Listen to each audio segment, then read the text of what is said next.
My students, देखिए विविध प्रश्नावली में ये 13 क्वेश्चन जो है मैं आपको बता रहा हूं।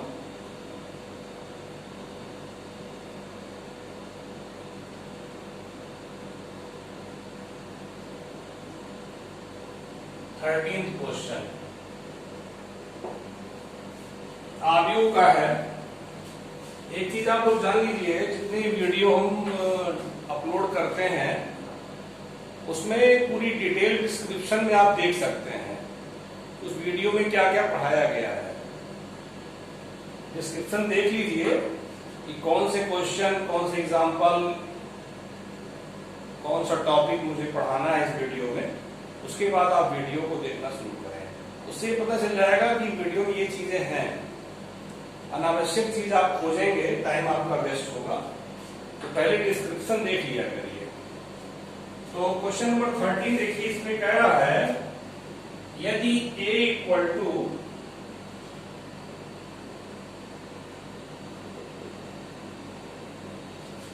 अल्फा बीटा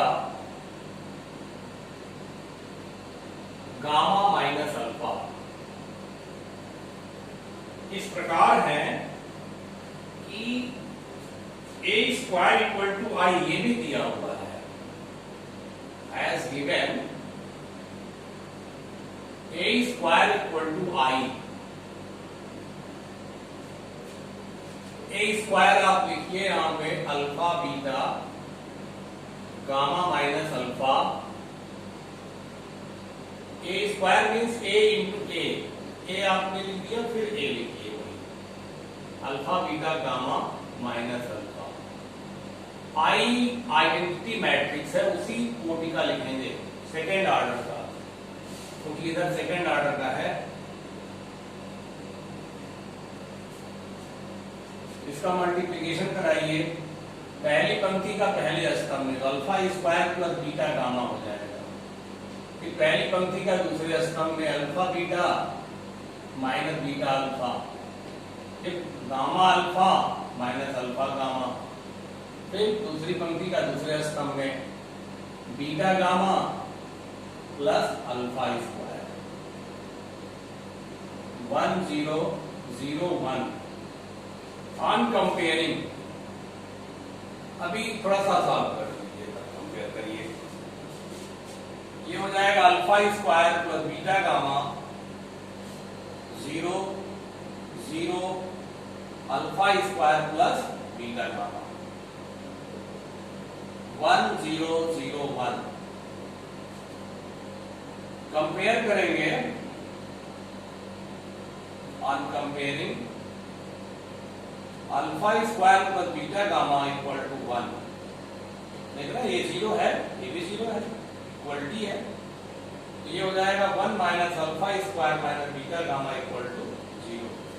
इसमें विकल्प आपका सही है, सी विकल्प। ठीक है, जितने वीडियो आप देखेंगे आप डिस्क्रिप्शन जरूर देख लिया करिए। बिना डिस्क्रिप्शन देखे आपको पता नहीं चलेगा ना इस वीडियो में क्या पढ़ा हुआ है। मैं पूरा डिटेल डिस्क्रिप्शन लिख देता हूं। 14th क्वेश्चन देखिए, यदि एक आव्यूह सममित है और विषम सममित दोनों है। मान लिया आव्यूह A है, आव्यूह A है, क्योंकि A सममित भी दे रहा है, विषम सममित भी दे रहा है, तो पहले सममित कहें। क्योंकि A सममित है इसलिए A dash equal to A होगा, इक्वेशन 1। फिर कहिए क्योंकि A विषम सममित है इसलिए A dash equal to minus A होगा। From equation 1 and 2, from equation 1 and 2 देखेंगे आप, तो A equal to minus A हो जाएगा। तो ये हो जाएगा A plus A equal to 0, 2A equal to 0, तो आ गया A इक्वल टू 0।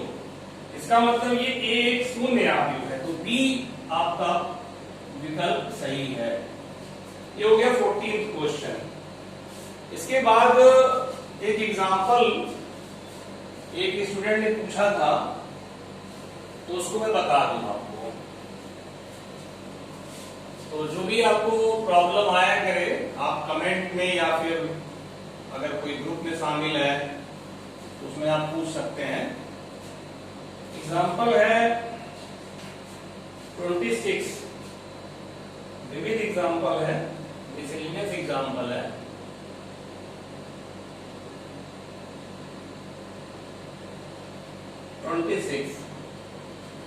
देखिए इसमें कह रहा है यदि a equal to cos theta sin theta minus sin theta cos theta है तो सिद्ध कीजिए,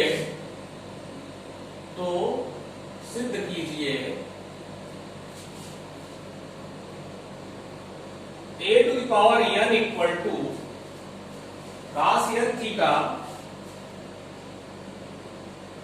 sin n theta minus sin n theta cos n theta. n is element of capital n, natural number, मतलब सभी प्राकृतिक संख्याओं के लिए आपको सिद्ध करना है। देखिए सभी प्राकृतिक संख्याओं के लिए कहता है तो आप ये जानिए n इक्वल टू 1 से शुरू होगा। प्राकृतिक संख्या 1 से शुरू होती, 1 2 3 4 और डॉट डॉट डॉट अज्ञात, इसका कोई अंत नहीं है। तो आप इसमें गणितीय आगमन सिद्धांत का प्रयोग कर सकते हैं, क्योंकि गणितीय आगमन सिद्धांत प्राकृतिक संख्याओं पर बेस करता है। प्राकृतिक संख्याओं के आधार पर ही गणितीय आगमन सिद्धांत अप्लाई होता है। तो उसको आप जानते हैं कि उसको करने का तरीका क्या है। सबसे पहले स्टेप 1 हम n इक्वल टू 1 पर देखते हैं। प्राकृतिक संख्या 1 से शुरू होती है, तो n बराबर 1 के लिए पहले देख लीजिए आप। इसमें दोनों पक्षों में n बराबर 1 रखेंगे आप, तो आपको मिलेगा cos theta sin theta minus sin theta cos theta. तो देखिए ये आपका a बराबर इतना दिया है, तो अतः n बराबर 1 के लिए कथन सत्य है। के लिए कथन सत्य है, ठीक है। अब स्टेप नंबर 2 ये कहता है कि आप सपोज करेंगे, मान लिया ये कथन n बराबर k के लिए सत्य है, मान लिया कथन n बराबर k के लिए सत्य है, मान लिया n बराबर k पर कथन सत्य है। क्योंकि अभी 2 पे करेंगे 2 पर भी आएगा, 3 पर भी आएगा, तो ऐसे से कहां तक करेंगे। तो मान लेते हैं n बराबर k पर कथन सत्य है, तो यहां भी n की जगह दोनों पक्षों में n बराबर k याद रखेंगे। cos k theta sin k theta minus sin k theta और cos k थीटा। इसके बाद स्टेप नंबर 3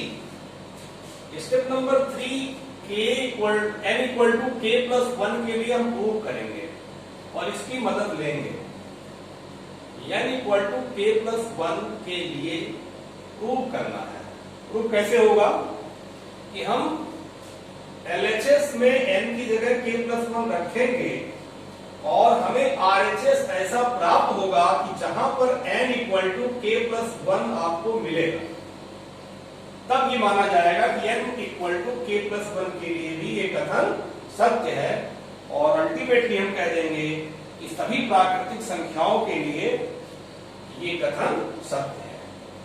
तो n equal to k plus 1 आप रखेंगे LHS में, तो ये आप इसको ऐसे लिख सकते हैं a इंटू a पर k। अब a पर k की वैल्यू स्टेप नंबर 2 आपको दे रहा है, a पर k की वैल्यू स्टेप नंबर 2 दे रहा है और a की वैल्यू आपको स्टेप नंबर 1 दे रहा है। cos theta sin theta minus sin theta cos theta, और a पर k क्या है, cos k theta sine k theta minus sine k theta और कास के थीटा, इसका मल्टीप्लिकेशन कराइए। पहली पंक्ति का पहले स्तंभ में क्या हो जाएगा, cos k theta cos theta minus sine k theta sine theta, ये एक अवयव तैयार हो गया, एक एलिमेंट आ गया। फिर पहली पंक्ति का दूसरे स्तंभ में sine k theta cos theta plus cos k theta sine theta, दूसरा अवयव तैयार हो गया। फिर दूसरी पंक्ति का पहले स्तंभ में minus sign theta cos k theta minus cos theta sine k theta, फिर दूसरी पंक्ति का दूसरे स्तंभ में, ठीक है, तो minus sine k theta sine theta plus cos k theta cos theta. अब देखिए ध्यान से इसको, अब आपका जब ये फार्मूला बन गया, ये बनेगा, देखिए कास ए कास बी माइनस साइन ए साइन बी, क्या होता है, कास ए प्लस बी, कास के थीटा प्लस थीटा, कास ए प्लस बी, ये बनेगा साइन ए प्लस बी, साइन ए कास बी, देखिए साइन ए कास बी प्लस कास ए साइन बी की तरह से है, साइन ए प्लस बी, ठीक है, ये बन गया। ये आप इसमें माइनस कॉमन लेके सोचेंगे तो साइन ए कास बी प्लस कास ए साइन बी, माइनस कॉमन लेके सोचेंगे तो हो जाएगा माइनस, कॉमन लेंगे बीच में प्लस हो जाएगा, तो हो जाएगा sign k theta plus theta. और ये आपका देखिए कास ए कास बी माइनस साइन ए साइन बी, तो कास ए प्लस बी, कास ए प्लस बी, ठीक है। अब इसमें आप थीटा कॉमन ले लीजिए, थीटा कॉमन ले लेंगे तो बचेगा क्या, k plus one theta sine k plus one theta minus sine k plus one theta cos k plus one theta. अब आप ध्यान दीजिए कि आप LHS में n इक्वल टू के प्लस वन रखे थे, आपने स्टेप 1 स्टेप 2 का प्रयोग किया, मल्टीप्लिकेशन करवाया, तो RHS में जहां पर n है वहां पर आपको देखिए k प्लस 1 मिल गया। इसका मतलब n इक्वल टू 1 के लिए कथन सत्य था, n इक्वल टू k के लिए माने थे, और लास्ट में n equal to k plus 1 के लिए कथन हम सत्य सिद्ध कर दिए। इस प्रकार यह सिद्ध हुआ, अतः n equal to k plus 1 के लिए कथन सत्य है, कथन सत्य है। इस प्रकार n is element of natural number के लिए कथन सत्य है। तो ये आपका क्वेश्चन सिद्ध हो गया, ठीक है। ये गणितीय आगमन सिद्धांत से किया गया, कोई दिक्कत नहीं है। या तो फिर आप इसको ऐसे भी कर सकते थे, जैसे a आप निकालते, a तो आपका था ही, a स्क्वायर निकालते, a क्यूब निकालते, डॉट डॉट डॉट, इसी प्रकार an आप लिख देते, तो ये भी सही था।